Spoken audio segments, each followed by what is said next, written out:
Hello students, so in the continuation of this chapter thermal properties of matter, today we are going to start the new topic, that is thermal expansion. So students, after giving introduction of heat and temperature, now I come to the next part of the chapter, that is thermal expansion. So ये thermal expansion क्या होता है students? मैंने आपको पिछले class में आपको heat के बारे में बताया कि हीट क्या होती है और हीट की जो ओल्ड यूनिट है कैलोरी और न्यू यूनिट जूल में क्या रिलेशन है। उसके बाद मैंने आपको टेम्परेचर का कॉन्सेप्ट बताया और टेम्परेचर के जो डिफरेंट स्केल्स होते हैं, जैसे Celsius scale, Fahrenheit scale and kelvin scale का रिलेशन बताया। तो अब जो हीट का वन इम्पॉर्टेंट एप्लीकेशन है, हीट का इफेक्ट होता है, मतलब अगर हम किसी सॉलिड बॉडी को हीट करेंगे, सॉलिड को क्या लिक्विड या गैस को भी अगर हम हीट करेंगे तो उसका एक्सपेंशन होगा, तो उसको बोलते हैं हम थर्मल एक्सपेंशन। सो यहाँ पर हम सॉलिड्स का थर्मल एक्सपेंशन पहले डिस्कस करेंगे, उसके बाद लिक्विड्स के एक्सपेंशन की बात की जाएगी। तो जो सॉलिड का थर्मल एक्सपेंशन होता है उससे क्या होता है कि जब किसी सॉलिड बॉडी को हीट किया जाता है तो उसका साइज इंक्रीज हो जाता है, इसको बोलते हैं thermal expansion. So this is the result of heat, solids expand on heating and contract on cooling. तो it is of three type, ये तीन तरह का होता है। पहला होता है लीनियर थर्मल एक्सपेंशन, जैसा कि इसके नाम से ही क्लियर है, लीनियर थर्मल एक्सपेंशन में केवल और केवल लेंथ में इंक्रीज होती है और हम एक ऐसा ऑब्जेक्ट लेते हैं जिसमें केवल लेंथ होती है। जैसे मान लो हमने कोई रॉड ले लिया, रॉड हमने कोई ले ली और इस रॉड की लेंथ L है, इसको हमने हीट किया, हीट करने के बाद इसकी लेंथ में इंक्रीज हुआ डेल्टा L। अब जो इंटरेस्टिंग बात है वो क्या है, इंटरेस्टिंग बात ये है कि ये जो लेंथ है ना डेल्टा L, ये किस पे डिपेंड करेगी, मतलब क्या होगा अगर लेंथ इंक्रीज ज़्यादा से ज़्यादा हो, मतलब किस कंडीशन में इंक्रीज इन लेंथ ज़्यादा से ज़्यादा होगा।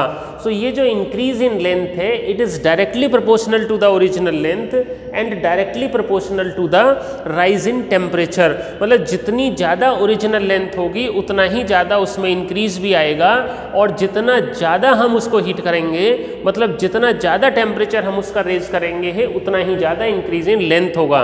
और यहाँ पर प्रोपोर्शनलिटी कांस्टेंट आता है अल्फा। तो ये अल्फा बहुत इंपॉर्टेंट है। दिस अल्फा इज कॉल्ड, इस अल्फा को हम क्या बोलते हैं, this alpha is called coefficient of linear thermal expansion. This alpha is called the coefficient of linear thermal expansion. So alpha यहाँ से कितना आ गया, डेल्टा L अपॉन L डेल्टा T। अब यहाँ पर प्रॉब्लम आती है कि अल्फा को डिफाइन कैसे करें। तो फिजिक्स में हम डिफाइन करने के लिए जो कई सारी क्वांटिटीज़ हैं उनको 1 ले लेते हैं। मान लो लेंथ हो गई हमारी 1 metre, delta T increase in temperature हो गया 1 डिग्री सेल्सियस, तो alpha is equal to delta L। तो coefficient of linear thermal expansion alpha is defined as increase in length of a rod when original length of rod is 1 meter and its temperature is raised through 1 degree Celsius. So per degree Celsius इसका unit होता है, अब पर kelvin भी ले सकते हैं क्योंकि लेंथ की यूनिट से लेंथ की यूनिट कैंसिल हो जाएगी और चेंज इन टेम्परेचर नीचे है तो पर degree Celsius. So students, alpha जो coefficient of linear thermal expansion है that is clearly defined that increase in length of a rod if original length is taken 1 meter and its temperature is raised through 1 degree Celsius. तो अब आप देखेंगे कि जो table दी हुई है NCERT में, जब आप थर्मल कोफिशिएंट्स की, जो थर्मल एक्सपेंशन के कोफिशिएंट है उनकी टेबल देखेंगे तो उनकी वैल्यू बहुत आपको कम मिलेगी। You will surely surprise. कैसे कम मिलेगी, जैसे मान लो कॉपर का है तो आपको मिलेगा 0.00049 इस तरह से पर डिग्री सेल्सियस, क्योंकि जो 1 डिग्री सेल्सियस टेम्परेचर है वो काफ़ी कम टेम्परेचर है और उस पर अगर हम 1 डिग्री सेल्सियस टेम्परेचर रेज करते हैं तो लेंथ में काफ़ी कम इंक्रीज होता है। इसके बाद जो दूसरे तरह का एक्सपेंशन होता है उसको बोलते हैं एरियल और सुपरफिशियल थर्मल एक्सपेंशन। तो जैसा कि इसके नाम से क्लियर है, इसका मतलब होता है कि एरिया में इंक्रीज। मान लो कोई हमारे पास शीट है, रेक्टेंगुलर या स्क्वायर शीट है और उसको हमने हीट कर दिया तो क्या होगा, उसकी लेंथ भी इंक्रीज होगी, ब्रेथ भी इंक्रीज होगी, तो उसका एरिया भी इंक्रीज होगा। तो अगर कोई 2 डायमेंशनल बॉडी को हीट करने पर उसका टेम्परेचर इंक्रीज करने पर उसके एरिया में इंक्रीज होता है तो हम उसको बोलते हैं एरियल एक्सपेंशन। तो तो ये इंक्रीज इन एरिया किस पे डिपेंड करता है, ओरिजिनल एरिया पे और राइज इन टेम्परेचर पे। तो जितना ज़्यादा एरिया इनिशियल ज़्यादा होगा उतना ही ज़्यादा इंक्रीज इन एरिया होगा, और जितना ज़्यादा टेम्परेचर हम इंक्रीज करेंगे उतना ही ज़्यादा हमारा एरिया इंक्रीज होगा। तो यहाँ पर delta A increase in area is directly proportional to the area and increase in temperature, और delta A is equal to beta A delta T. तो यहाँ जो कांस्टेंट आया है वो बीटा आया है। This beta is called the coefficient of areal expansion. This beta is called the coefficient of areal expansion. और अब इसको कैसे डिफाइन करेंगे, अगर मान लो इसकी डेफिनेशन देनी हो, डेफिनेशन ऑफ बीटा, इसके लिए क्या करते हैं, if A is equal to 1 metre square and delta T is equal to 1 degree Celsius, then beta is equal to delta A. तो यहाँ से कैसे डिफाइन करेंगे, coefficient of areal expansion beta is defined as the increase in area of a sheet when its original area is taken 1 meter square and its temperature is raised through 1 degree Celsius। तो इस तरह से हमारा aerial expansion हो गया। अब इसी pattern पर हम वॉल्यूमेट्रिक और क्यूबिकल एक्सपेंशन को भी डिफाइन कर सकते हैं। सो सिंपली ये क्या हो जाएगा, this is increase in volume of a solid cube when it's temperature is raised और इट इज हीटेड। तो increase in volume delta we is directly proportional to the original volume and increase in temperature, so delta V is equal to gamma V delta T। तो यहाँ से gamma आ गया delta V upon V delta T। कैसे define करेंगे, definition of gamma, definition of gamma क्या हो जाएगी, if V is equal to 1 cubic meter and delta T is equal to 1 degree Celsius, so gamma is equal to delta V। और इन तीनों की जो unit होती है वो पर डिग्री सेल्सियस होती है। सो क्यों, क्योंकि 1 डिग्री सेल्सियस इंक्रीज करने पर हम देखते हैं कि कितना वॉल्यूम में इंक्रीज आया है, या कितना एरिया में इंक्रीज आया है, या कितना लेंथ में इंक्रीज आया है। तो गामा को कैसे डिफाइन करेंगे, this is defined as the increase in volume of a solid cube, okay, on increasing its temperature through 1 degree Celsius when original volume is taken 1 cubic metre. So students, इस तरह से मैंने आपको introduction दे दिया कि हमारा जो थर्मल एक्सपेंशन होता है, linear thermal expansion, areal expansion and volumetric expansion, उसके एक्सप्रेशंस क्या क्या हैं, अल्फा बीटा गामा उसके सिंबल्स हैं। अब जो नेक्स्ट टॉपिक है वो बहुत इंपॉर्टेंट है, और उसमें हम क्या करेंगे, उसमें हम इनका रिलेशन ड्राइव करेंगे।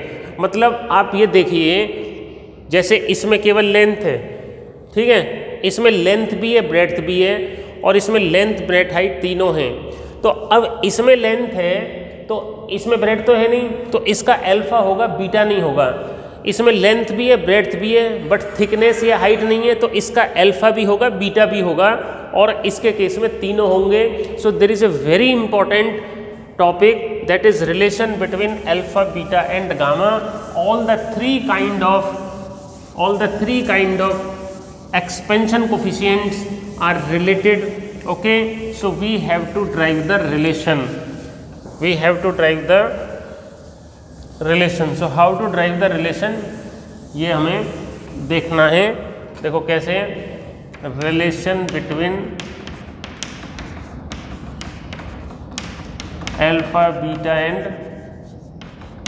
गामा, ठीक है।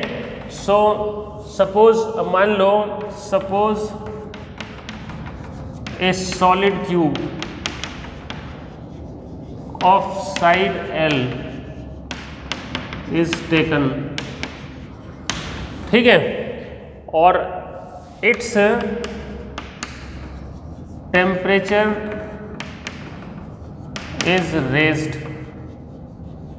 टेम्परेचर हमने इसका बढ़ा दिया, ठीक है। तो अब देखो क्या होगा, वॉल्यूम कितना हो गया L क्यूब, और एरिया कितना हो गया L स्क्वायर, ठीक है। अब नया एरिया कितना हो गया, मान लो पहले रिलेशन निकाल लो बीटा एंड अल्फा का, बीटा और अल्फा का निकालना है। तो original area L square, length cube, temperature is raised, length increase हो गई L से डेल्टा L, ठीक है। और जो पिछले एक्सप्रेशन से डेल्टा L, डेल्टा A और डेल्टा V के वो वही यूज होंगे।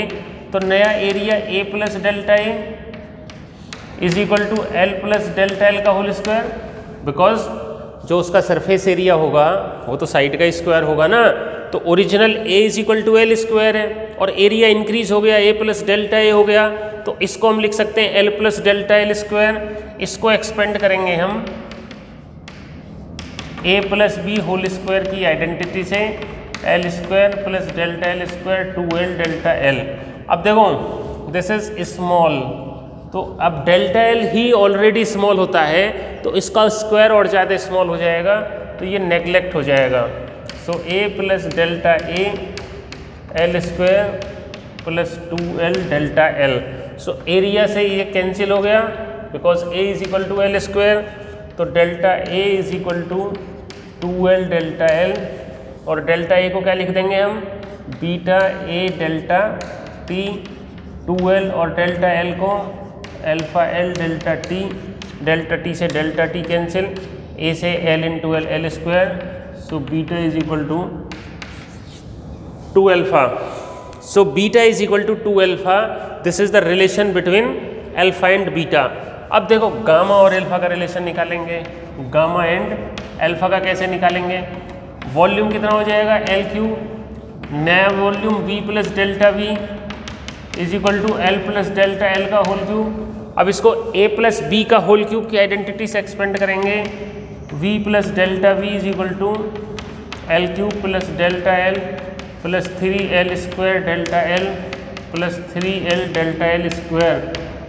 ये a plus B whole cube की आइडेंटिटी हमने यहाँ पर लगाई है, तो v is equal to L cube, so ये कैंसिल हो गया। अब देखो डेल्टा एल क्यूब बहुत स्मॉल है, इसको नेग्लेक्ट कर देंगे, डेल्टा एल का होल स्क्वायर भी स्मॉल है तो उसको नेग्लेक्ट करेंगे, तो आ जाएगा delta v is equal to 3l square delta L. अब delta v is equal to gamma v delta t is equal to 3l square, delta l is equal to alpha l डेल्टा t, तो ये l square ये cancel हो गया, तो ये delta t से delta t, so gamma is equal to 3 alpha. So beta is equal to 2 alpha and gamma is equal to 3 alpha, so alpha is equal to beta by 2 is equal to gamma by 3। So यहाँ से alpha beta gamma की ratio कितनी आ गई, 1 2 3। So this is the relation, बहुत important relation students है। तो इस तरह से हमने थर्मल एक्सपेंशन इस क्लास में सॉलिड्स का डिस्कस किया। 3 टाइप्स ऑफ थर्मल एक्सपेंशन की मैंने बात की, linear thermal expansion, areal thermal expansion, volumetric expansion, alpha beta gamma उनके कोफिशिएंट्स और उनका रिलेशन ड्राइव किया। ओके, सो अब नेक्स्ट क्लास में हम लिक्विड्स का एक्सपेंशन डिस्कस करेंगे। Thank you and thank you so much.